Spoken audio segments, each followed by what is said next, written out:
Yeremia pasal 16. Hukuman Allah atas bangsa itu. Firman Tuhan datang kepadaku, bunyinya, janganlah mengambil istri, dan janganlah mempunyai anak-anak lelaki dan anak-anak perempuan di tempat ini. Sebab beginilah firman Tuhan tentang anak-anak lelaki dan anak-anak perempuan yang lahir di tempat ini, tentang ibu-ibu mereka yang melahirkan mereka, dan tentang bapa-bapa mereka yang memperanakkan mereka di negeri ini. Mereka akan mati karena penyakit-penyakit yang membawa maut. Mereka tidak akan diratapi dan tidak akan dikuburkan. Mereka akan menjadi pupuk di ladang. Mereka akan habis oleh pedang dan kelaparan. Mayat mereka akan menjadi makanan burung-burung di udara dan binatang-binatang di bumi. Sungguh, beginilah firman Tuhan.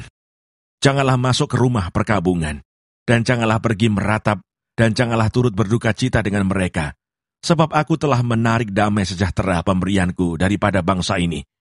Demikianlah firman Tuhan, juga kasih setia dan belas kasihanku. Besar kecil akan mati di negeri ini. Mereka tidak akan dikuburkan, dan tidak ada orang yang akan meratapi mereka. Tidak ada orang yang akan menoreh-noreh diri, dan yang akan menggundul kepala karena mereka. Tidak ada orang yang akan memecah-mecahkan roti bagi orang yang berkabung, untuk menghiburkan dia karena kematian itu. Bahkan tidak ada orang yang akan memberi dia minum dari piala penghiburan oleh karena kematian ayah atau ibunya. Janganlah engkau masuk ke rumah orang, mengadakan perjamuan untuk duduk makan minum dengan mereka. Sebab beginilah firman Tuhan semesta alam Allah Israel. Sesungguhnya di tempat ini, di depan matamu dan pada zamanmu, akan kuhentikan suara kegirangan dan suara sukacita, suara pengantin laki-laki dan suara pengantin perempuan. Apabila engkau memberitahukan kepada bangsa ini segala perkataan itu, dan mereka berkata kepadamu, mengapakah Tuhan mengancamkan segala malapetaka yang besar ini terhadap kami? Apakah kesalahan kami, dan apakah dosa yang telah kami lakukan terhadap Tuhan Allah kami? Maka engkau akan berkata kepada mereka, oleh karena nenek moyangmu telah meninggalkan aku, demikianlah firman Tuhan, dan oleh karena mereka telah mengikuti Allah lain dengan beribadah dan sujud menyembah kepadanya, tetapi mereka meninggalkan aku dan tidak berpegang pada Tauratku. Dan kamu sendiri berlaku lebih jahat daripada nenek moyangmu. Lihat, kamu masing-masing mengikuti kedekilan hatinya yang jahat daripada mendengarkan kepadaku. Maka aku akan melemparkan kamu dari negeri ini ke negeri yang tidak dikenal oleh kamu ataupun oleh nenek moyangmu. Di sana kamu akan beribadah kepada Allah lain siang malam, sebab aku tidak akan menaruh kasihan lagi kepadamu. Sebab itu demikianlah firman Tuhan. Sesungguhnya, waktunya akan datang, bahwa tidak dikatakan orang lagi, demi Tuhan yang hidup yang menuntun orang Israel keluar dari tanah Mesir, melainkan demi Tuhan yang hidup yang menuntun orang Israel keluar dari tanah utara, dan dari segala negeri kemana ia telah mencerai beraikan mereka. Sebab aku akan membawa mereka pulang ke tanah yang telah kuberikan kepada nenek moyang mereka.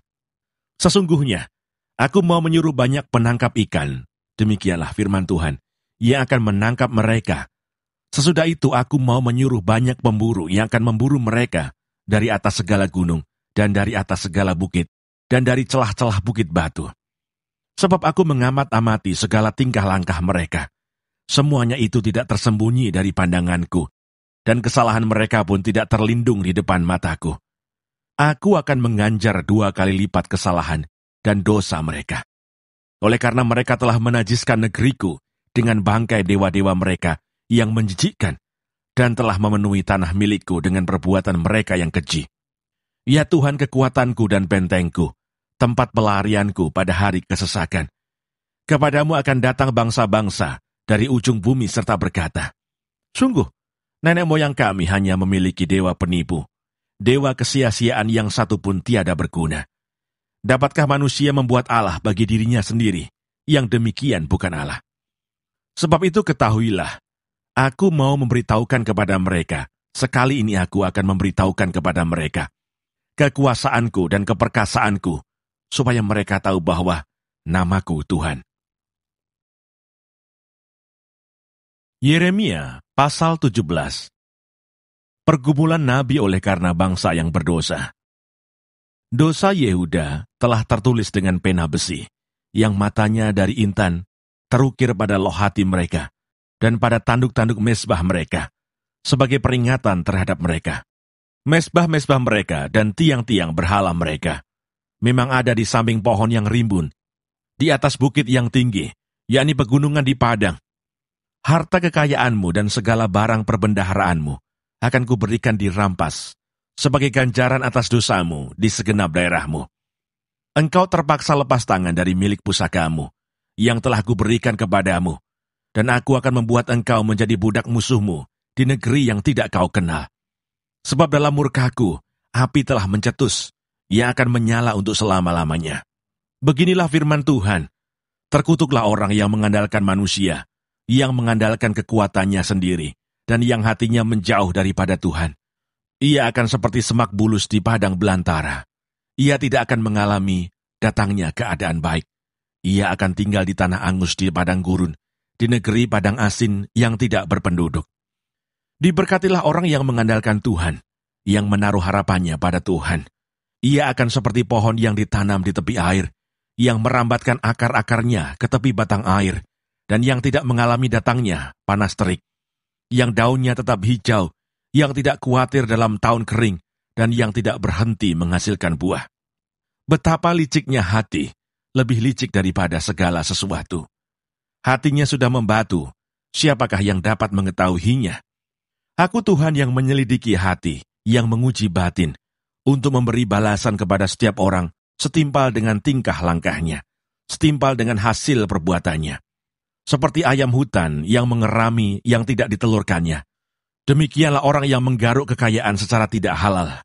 Pada pertengahan usianya ia akan kehilangan semuanya, dan pada kesudahan usianya ia terkenal sebagai seorang bebal. Tahta kemuliaan luhur dari sejak semula, tempat bait kudus kita. Ya pengharapan Israel Tuhan, semua orang yang meninggalkan engkau akan menjadi malu. Orang-orang yang menyimpang daripadamu akan dilenyapkan di negeri, sebab mereka telah meninggalkan sumber air yang hidup, yakni Tuhan. Sembuhkanlah aku ya Tuhan, maka aku akan sembuh. Selamatkanlah aku, maka aku akan selamat, sebab engkaulah kepujianku. Sesungguhnya mereka berkata kepadaku, di manakah firman Tuhan itu? Biarlah ia sampai. Namun tidak pernah aku mendesak kepadamu untuk mendatangkan malapetaka. Aku tidak mengingini hari bencana. Engkaulah yang mengetahui apa yang keluar dari bibirku. Semuanya terpampang di hadapan matamu. Janganlah engkau menjadi kedahsyatan bagiku. Engkaulah perlindunganku pada hari malapetaka. Biarlah orang-orang yang mengejar aku menjadi malu, tetapi janganlah aku ini menjadi malu. Biarlah mereka terkejut, tetapi janganlah aku ini terkejut. Buatlah hari malapetaka menimpa mereka, dan hancurkanlah mereka dengan kehancuran berganda. Hari Sabat harus dikuduskan. Beginilah firman Tuhan kepadaku. Pergilah engkau dan berdirilah di pintu gerbang anak rakyat, yang dilalui keluar masuk oleh raja-raja Yehuda, dan di segala pintu gerbang Yerusalem. Katakanlah kepada mereka, dengarkanlah firman Tuhan, hai raja-raja Yehuda, hai segenap Yehuda, dan segenap penduduk Yerusalem yang masuk melalui pintu-pintu gerbang ini. Beginilah firman Tuhan, berawas-awaslah demi nyawamu. Janganlah mengangkut barang-barang pada hari Sabat, dan membawanya melalui pintu-pintu gerbang Yerusalem. Janganlah membawa barang-barang dari rumahmu keluar pada hari Sabat, dan janganlah lakukan sesuatu pekerjaan. Tetapi kuduskanlah hari Sabat, seperti yang telah kuperintahkan kepada nenek moyangmu. Namun mereka tidak mau mendengarkan, dan tidak mau memperhatikannya. Melainkan mereka berkeras kepala, sehingga tidak mau mendengarkan dan tidak mau menerima teguran. Apabila kamu sungguh-sungguh mendengarkan aku, demikianlah firman Tuhan, dan tidak membawa masuk barang-barang melalui pintu-pintu gerbang kota ini pada hari Sabat, tetapi menguduskan hari Sabat dan tidak melakukan sesuatu pekerjaan pada hari itu, maka melalui pintu-pintu gerbang kota ini akan berarak masuk raja-raja dan pemuka-pemuka yang akan duduk di atas tahta Daud, dengan mengendarai kereta dan kuda, mereka dan pemuka-pemuka mereka, orang-orang Yehuda dan penduduk Yerusalem. Dan kota ini akan didiami orang untuk selama-lamanya.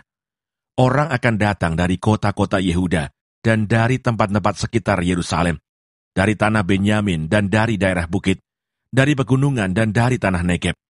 dengan membawa korban bakaran, korban sembelihan, korban sajian dan kemenyan, membawa korban syukur ke dalam rumah Tuhan. Tetapi apabila kamu tidak mendengarkan perintahku untuk menguduskan hari Sabat, dan untuk tidak masuk mengangkut barang-barang melalui pintu-pintu gerbang Yerusalem pada hari Sabat, maka di pintu-pintu gerbangnya aku akan menyalakan api yang akan memakan habis puri-puri Yerusalem dan yang tidak akan terpadamkan. Yeremia pasal 18. Pelajaran dari pekerjaan tukang periuk.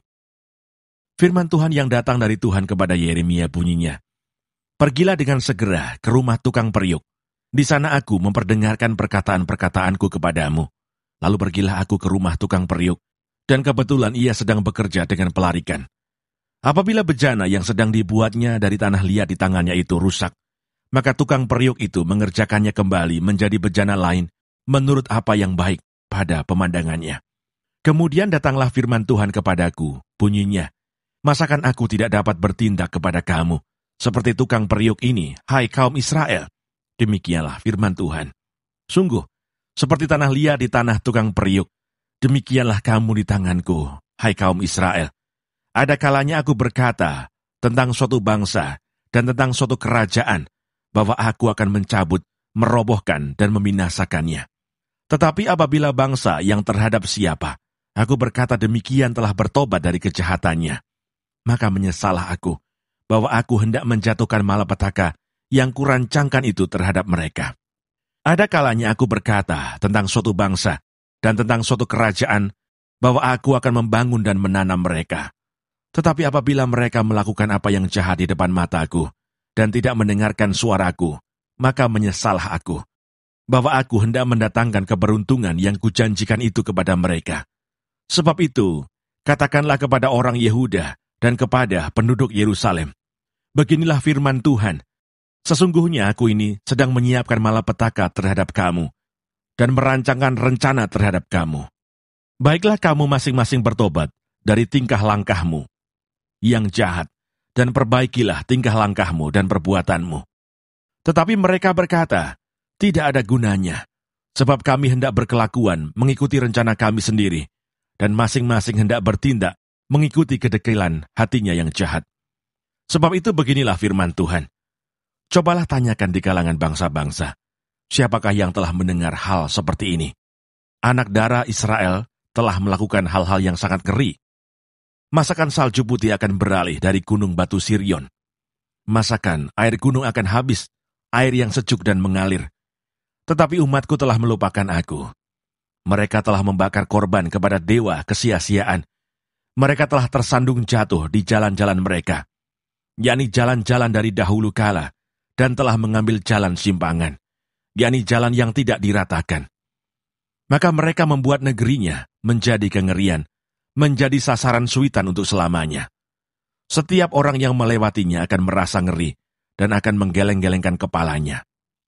Seperti angin timur, aku akan menyerahkan mereka di depan musuhnya. Belakangku akan kuperlihatkan kepada mereka, dan bukan mukaku pada hari bencana mereka. Doa Yeremia minta pembalasan terhadap musuhnya. Berkatalah mereka, marilah kita mengadakan persepakatan terhadap Yeremia, sebab imam tidak akan kehabisan pengajaran, orang bijaksana tidak akan kehabisan nasihat, dan nabi tidak akan kehabisan firman. Marilah kita memukul dia dengan bahasanya sendiri, dan jangan memperhatikan setiap perkataannya. Perhatikanlah aku ya Tuhan, dan dengarkanlah suara pengaduanku. Akan dibalaskah kebaikan dengan kejahatan? Namun mereka telah menggali pelubang untuk aku. Ingatlah bahwa aku telah berdiri di hadapanmu, dan telah berbicara membela mereka, supaya amarahmu disurutkan dari mereka. Sebab itu serahkanlah anak-anak mereka kepada kelaparan, dan biarkanlah mereka dipancung pedang. Biarlah istri-istri mereka kehilangan anak dan suami. Biarlah laki-laki mereka mati oleh sampar, dan pemuda-pemuda mereka mati karena pedang di pertempuran. Biarlah kedengaran jeritan dari rumah-rumah mereka, apabila engkau dengan tiba-tiba mendatangkan gerombolan perampok kepada mereka. Sebab mereka telah menggali pelubang untuk menangkap aku, dan telah memasang jerat untuk kakiku. Tetapi engkau ya Tuhan, engkau mengetahui segala rancangan mereka untuk membunuh aku. Janganlah ampuni kesalahan mereka, dan janganlah hapuskan dosa mereka dari hadapan-Mu. Tetapi biarlah mereka tersandung di hadapan mata-Mu. Bertindaklah pada hari murka-Mu terhadap mereka.